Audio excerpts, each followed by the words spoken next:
Lok Sabha speaker को लेकर जो बहुत बड़ी जानकारी मिल रही है, ओम बिरला ही होंगे लोकसभा स्पीकर उम्मीदवार। एनडीए की तरफ से स्पीकर उम्मीदवार होंगे ओम बिरला और ये कहा जा रहा है कि सबसे बातचीत की गई है, सर्वसम्मति से फैसला लिया गया है। इससे पहले हम आपको बता भी रहे थे बाकायदा किस तरीके से राजनाथ सिंह, किरण रिजिजू, तमाम विपक्ष के नेताओं के साथ उनकी तरफ से बातचीत की गई। और अब खबर ये आ रही है कि एनडीए की तरफ से ओम बिरला ही स्पीकर उम्मीदवार होंगे। एनडीए की तरफ से पहले ये कहा गया था, टीडीपी और जेडीयू ने क्लियर किया था कि जो भी बीजेपी फैसला लेगी वो उसके साथ हैं इस फैसले में। और पिछले अगर हम कार्यकाल की बात करें, यानी कि 17वीं लोकसभा की अगर बात करें, तो ओम बिरला की तरफ से सदन को बहुत ही खूबसूरती से चलाया गया। और जो उनका काम करने का तरीका रहा है, जिस तरीके से सदन का संचालन उन्होंने किया है, एक नया बेंचमार्क उनकी तरफ से सेट किया गया है। और इसीलिए माना जा रहा था कि अगर कोई नया स्पीकर बनता या फिर कोई नया उम्मीदवार होता तो 1 से 1.5 साल तो जो कामकाज होता है स्पीकर का, उसको ही समझने में बीत जाता है। लेकिन इस सरकार की प्राथमिकता है मोदी 3.0 की कि जल्द से जल्द काम हो, उसके लिए सदन का सुचारू रूप से चलना उतना ही ज़्यादा ज़रूरी है। और वो भी तब जब विपक्ष की संख्या में इजाफा हुआ, यानी कि पहले से बेहतर स्थिति में विपक्ष है। डेप्यूटी स्पीकर का पद विपक्ष को मिल सकता है, सूत्रों के हवाले से जानकारी मिल रही है कि सुरेश बन सकते हैं डेप्यूटी स्पीकर। तो डेप्यूटी स्पीकर को लेकर विपक्ष पहले ही कह चुका था कि अगर उसे डेप्यूटी स्पीकर का पद नहीं मिलता तो वो स्पीकर पद के लिए कैंडिडेट खड़ा करेगा, वो चुनाव लड़ेगा। लेकिन अब खबर सूत्रों के हवाले से ये मिल रही है कि डेप्यूटी स्पीकर का पद विपक्ष को मिल सकता है। के सुरेश, जो कि सबसे वरिष्ठ सांसद हैं, अभी तक आप देखिए, क्योंकि 8 बार वो चुनकर आए हैं संसद में, और ऐसे में उनको ये पद दिया जा सकता है, यानी कि के सुरेश को डेप्यूटी स्पीकर बनाया जा सकता है। हालांकि अगर 2019 की बात करें तो किसी को भी उपाध्यक्ष नहीं बनाया गया, किसी को भी डेप्यूटी स्पीकर नहीं बनाया गया था, ये पद खाली ही रहा था। लेकिन अब खबरें ये मिल रही हैं कि विपक्ष को ये पद मिल सकता है डेप्यूटी स्पीकर का, और के सुरेश बन सकते हैं डेप्यूटी स्पीकर। इससे पहले आपने कल सुना होगा के सुरेश की तरफ से या फिर कांग्रेस पार्टी के जो नेता थे, सांसद थे, उनकी तरफ से ये कहा जा रहा था कि प्रोटेम स्पीकर भी के सुरेश को ही बनाया जाना चाहिए था अगर सीनियरिटी यहाँ पर देखें तो। लेकिन ये भी एनडीए की तरफ से कहा गया था, बीजेपी के नेताओं ने कहा था कि इसका कोई नियम नहीं है, ये परंपरा थी। और अब देखिए के सुरेश का नाम एक बार फिर से सामने आ रहा है। ये कहा जा रहा है कि डेप्यूटी स्पीकर उनको बनाया जा सकता है, ये पद विपक्ष को मिल सकता है। विपक्ष पहले ये कह चुका था, इंडिया ब्लॉक पहले ये बात कह चुका था कि उसे डेप्यूटी स्पीकर का पद दिया जाए। अगर ऐसा नहीं होता है तो फिर वो स्पीकर पद के लिए इंडिया ब्लॉक से अपने उम्मीदवार को खड़ा करेंगे। लेकिन इससे पहले राजनाथ सिंह, रक्षा मंत्री, संसदीय कार्य मंत्री किरण रिजिजू ने अखिलेश यादव से बात की, ममता बनर्जी से बात की, विपक्ष के तमाम नेताओं से बात की, ऐसी खबरें सामने आई। और ये सबसे, यानी कि सर्वसहमति से फैसला लिया गया है।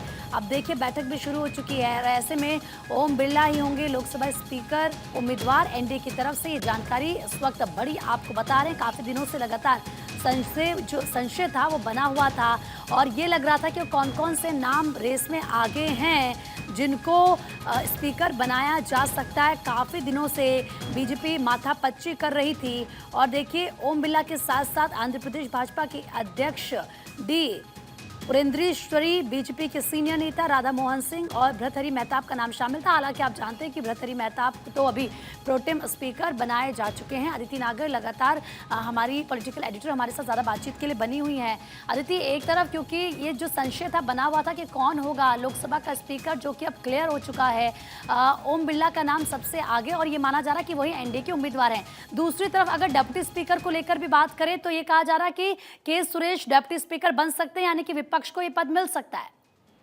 बिल्कुल, क्योंकि नहीं, ऐसी स्थिति में विपक्ष इस बार अड़ा हुआ है कि वो ओम बिरला जब स्पीकर का चुनाव होगा और फिर वो अपने प्रत्याशी देंगे, और ऐसी स्थिति में इस समय सरकार नहीं चाहेगी। हालांकि सरकार ये भी क्लियर थी कि उसको किसी भी स्थिति में डिप्टी स्पीकर नहीं देना, लेकिन विपक्ष के आंकड़े और कार्यप्रणाली, संसदीय कार्यप्रणाली के तहत या उस पूरे प्रोसेस के तहत विपक्ष इस बार प्रोटेम स्पीकर को लेकर भी नाराज हुआ। ऐसे में ये बनाया जा सकता है जो स्पीकर आम सहमति से चुन लिया जाए और डिप्टी स्पीकर उनका हो। अब देखिए, सबसे बड़ी बात है प्रीति कि डिप्टी स्पीकर का रोल क्या है। अगर स्पीकर की एब्सेंस है तो डिप्टी स्पीकर के पास वो सारी पावर्स हैं जो स्पीकर के पास होती है। इसलिए डिप्टी स्पीकर, अगर स्पीकर के लिए कहा जाता है कि वो मिसबिहेवियर को वो कर देता है, अगर कोई सांसद का मिसबिहेवियर है तो वो उनको सस्पेंड कर देता है, तो यही काम डिप्टी स्पीकर भी कर सकता है। तो स्पीकर की एब्सेंस में डिप्टी स्पीकर के रोल का बहुत महत्वता है। डिप्टी स्पीकर इम्पोर्टेंट है और यही वजह है कि इस बार सारी चीजों को बेहतर तरीके से समझने के लिए, उस पर कंट्रोल रखने के लिए विपक्ष पीछे नहीं हटेगा। तो फिलहाल ये बता दें कि ओम बिरला स्पीकर बनने जा रहे हैं, और अगर पुराने रिकॉर्ड्स की बात करें कि 17वीं लोकसभा में क्या कुछ हुआ, तो वो अपने आप में बड़ी बात थी। और आपको याद होगा कि प्रधानमंत्री नरेंद्र मोदी ने क्या कुछ कहा था। तो मैं आपको बता दूं कि प्रधानमंत्री नरेंद्र मोदी ने एक बात कही थी कि कुछ भी हो जाए, बिरला की मुस्कान में कभी कमी नहीं आई। या यूं भी कह सकते हैं कि उन्होंने कहा कि बिरला ने मुस्कुराते मुस्कुराते सबको साथ लेकर लोकतंत्र की गरिमा को रखा। तो सदन में कम से कम 40 मिनट के भाषण में 15 मिनट ओम बिरला की तारीफ प्रधानमंत्री नरेंद्र मोदी ने कहा। ये कहा कि कुछ भी हो जाए, बिरला की मुस्कान में कभी कमी नहीं आई। उसके साथ साथ मोदी ने कहा कि बिरला ने संसद की लाइब्रेरी के दरवाजे सामान्य व्यक्ति के लिए खोल दिए। ज्ञान का ये खजाना, परंपराओं की ये विरासत जन सामान्य के लिए खोलकर बहुत बड़ी सेवा है। उन्होंने कहा कि मजाकिया लहजे में भी काफी कुछ कहा। कैंटीन में सभी के लिए खाने की दर सामान्य कर बिरला ने हम सभी को जो खाने के जिसे कहते हैं कि ये बचा लिया, तमाम तरीके की बातें। तो बहुत ही मजाकिया अंदाज में बिरला की जबरदस्त तारीफ भी की गई थी। और ऐसी स्थिति में आज बिरला सबसे आगे हैं और कुछ ही समय में आप देखेंगे कि वो नामांकन भी दाखिल करेंगे। वहीं दूसरी तरफ बात है अब डिप्टी स्पीकर को लेकर, जो असली संसद के अंदर खींचतान का मुद्दा या आंकड़ों का मुद्दा है, वो आता है डिप्टी स्पीकर को लेकर। और डिप्टी स्पीकर के नाम पर स्पीकर की भी बहुत महत्वपूर्ण भूमिका होती है, सरकार की, स्पीकर की, विपक्ष के साथ। ऐसे में ये भी हो सकता है कि जो प्रोटेम स्पीकर बनाना चाहते थे उन्हीं को, जैसा आपने नाम लिया प्रीति, उनको बनाया जा सकता है। लेकिन आखिरी क्षमता की प्रयास तो रहेगा कि डिप्टी स्पीकर भी एनडीए के पास ही जाए। लेकिन अब जिस तरीके से विपक्ष आक्रामक है, इस बार वो डिप्टी स्पीकर की पोस्ट को नहीं गंवाएगा। जी। और अदिति, क्योंकि अगर 2019 की बात करें तब डिप्टी स्पीकर का पद खाली रहा, किसी को डिप्टी स्पीकर का पद नहीं दिया गया। और इस बार क्योंकि इंडिया ब्लॉक ने जिस तरीके से प्रदर्शन किया और जो संख्या बल उसके पास है, उसके बाद एक बात तो क्लियर है कि यहाँ से विपक्ष भी मैसेज देने की कोशिश करेगा कि देखिए, जो बात हम कहते हैं उनमें दम है और कहीं ना कहीं हमारी बातों को माना जाता है। यहाँ से एक मैसेज भी जाता है। बिल्कुल मैसेज जाता है और ये बहुत महत्वपूर्ण है। आपकी प्रीति बात कट रही थी कि एक बार अगर आप अपना सवाल रिपीट कर दें। जी अदिति, मेरा ये कहना है कि देखिए, जिस तरीके से 2019 में डिप्टी स्पीकर का पद खाली रहा था, उस वक्त किसी के पास ये पद नहीं गया था, लेकिन अब ये पद भरेगा और वो भी विपक्ष को ये पद मिल रहा है, तो जाहिर सी बात है विपक्ष यहाँ से एक स्ट्रॉन्ग मैसेज भी देगा। बिल्कुल देगा, क्योंकि देखिए 2014 में डिप्टी स्पीकर था और विपक्ष का था। 2019 में डिप्टी स्पीकर नहीं था। लेकिन इस बार एक बार फिर मैंने कहा, जैसे लोकतंत्र में सबसे महत्वपूर्ण है आंकड़ा जी। और खास तौर पे अगर हम लोकतंत्र के मंदिर की बात करें तो बहुत महत्वपूर्ण हो जाता है वो आंकड़ा। और अगर हम भारतीय संसद, जो दुनिया की सबसे बड़ी संसद है, सबसे जीवंत लोकतंत्र का सेंटर पॉइंट है, और ये सेंटर पॉइंट और कुछ नहीं, कमाल का मिक्सचर है पॉलिटिक्स का और मैथमेटिक्स का। और ये पूरी मैथमेटिक्स है, यूं समझ लीजिए कि अंकगणित घूमती है एक ही नंबर 2072। और इस बार क्योंकि 2072 माइनस है, ऐसी स्थिति में डिप्टी स्पीकर की चाह विपक्ष रखती है, वो करके रहेगी। और इसको ये माना जाता है प्रोसेस संसद का कि विपक्ष के पास डिप्टी स्पीकर का पद जाता है, जिससे एक फेयर, फ्री एंड फेयर तरीके से पूरी संसद चले। ऐसे में इस बार विपक्ष नहीं हटने वाला और वो अपने डिप्टी स्पीकर के दावे के पीछे नहीं हटेगा। अगर लगता है डिप्टी स्पीकर नहीं बनाया जाएगा तो वो चुनाव स्पीकर को लेकर करेगा। ये बात अलग है कि स्पीकर एनडीए का होगा, लेकिन फिर भी आगे की प्रक्रिया में वो बाधा डाल सकता है। और ऐसी स्थिति में ये सरकार के ऊपर बहुत बड़ी जिम्मेदारी है। राजनाथ सिंह को क्योंकि इसके बीच में भेजा गया है, तो राजनाथ सिंह सारे विपक्ष के नेताओं से बात करेंगे। और अगर डिप्टी स्पीकर विपक्ष का होता है तो विपक्ष के लिए एक फेदर इन द कैप है, विपक्ष के लिए एक और ताकत है। वैसे ही विपक्ष के आंकड़े बढ़े गए और डिप्टी स्पीकर के माध्यम से कई बार ऐसा होगा कि कई ऐसी स्थिति है उसको पलटने में डिप्टी स्पीकर विपक्ष की महत्वपूर्ण भूमिका निभा सकता है।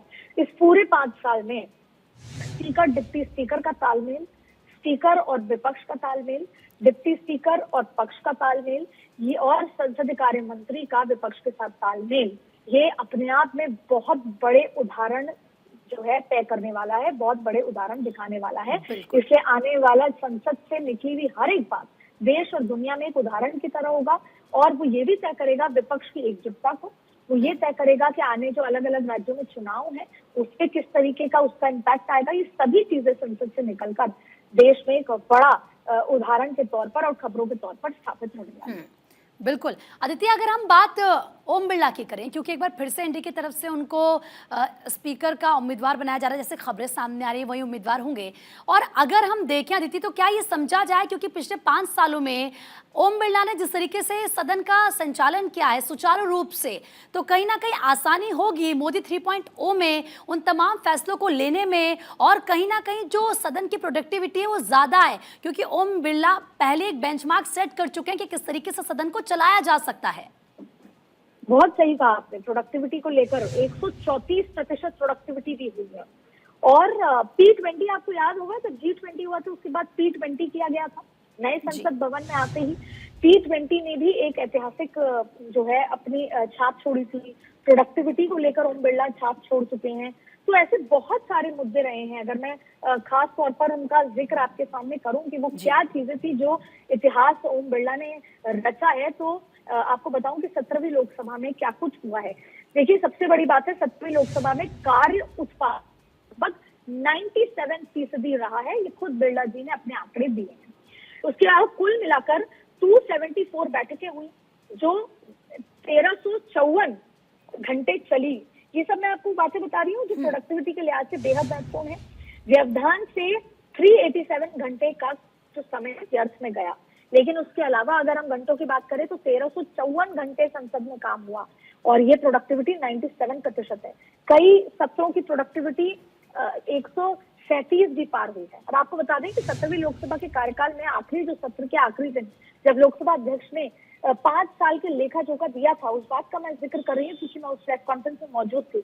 उन्होंने ये कहा था कि 17वीं लोकसभा कुल मिलाकर 274 बैठकें हुई, जिसमें से जैसे मैंने कहा 1354 घंटे तक वो चली।